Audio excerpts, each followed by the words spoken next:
Aaron Rodgers, Pat McAfee show, comes out and says, this is probably going to be it. This is the last year I'm playing. And I was thinking about this morning. It's just incredible. Maybe it's the water in Green Bay, because Brett Favre is from the Deep South, and Aaron Rodgers is California cool. And what is remarkable, if Aaron has some success this year, and I'll talk about that in a second, Aaron Rodgers and Favre had identical careers. And let's face it, the Steelers' over-under is 8.5. They can absolutely win 9 or 10 games. They won 10 games last year, and they were terrible on offense. Now, I think they're going to pull back, but they have a number one receiver, great culture, good coach, excellent defense. Joe Burrow goes down. They have the second-best roster in the division to the Ravens. They could certainly make the playoffs. But I want to take you through the ABCs of Favre and Aaron Rodgers' similarities. It's crazy. So they both enter Green Bay as backups. And then eventually, one due to an injury and one due to Favre leaving, they eventually get the starting job. And immediately, you see A-plus talent. The game Favre came in for an injured quarterback. He led him to a late-game victory. Aaron's first year, he goes 6-10, but everybody's like, whoa, this guy is good.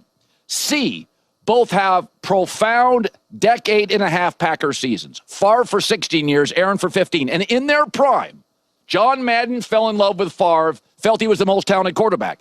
And Aaron wasn't posting all the trophies that Tom was, but the feeling was Aaron's the most talented thrower of the football in the league.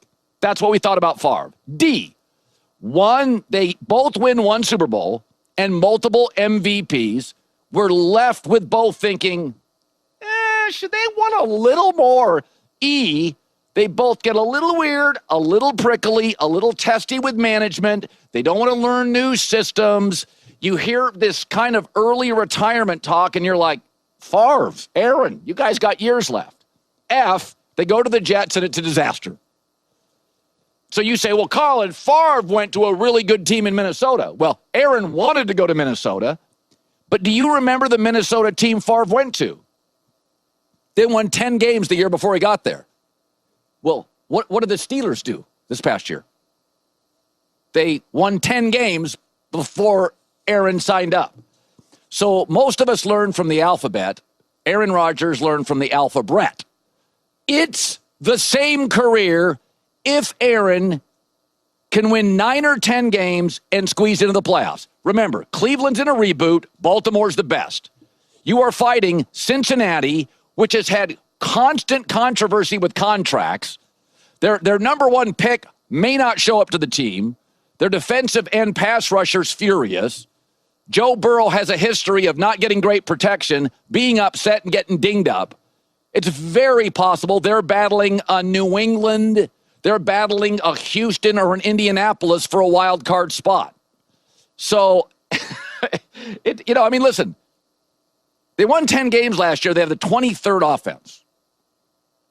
With Aaron, you think it's going to be around middle of the league. They got DK Metcalf. They have maybe the second or third best center. Arthur Smith appears capable. Aaron at the end in New York played okay. Some thought good, okay. So to me, it's so funny. I don't know if it's the water in Green Bay, but you couldn't find two personalities that are more different. Sort of the Southern good old boy, Favre, and the California hipster with a chip on his shoulder, Aaron, and they have morphed into the exact same career. A decade and a half, we thought they should have won another Super Bowl. In their prime, were thought of as the cool quarterback. Peyton Manning and Brady weren't cool. Favre was cool. Aaron was cool. And here they are at the end.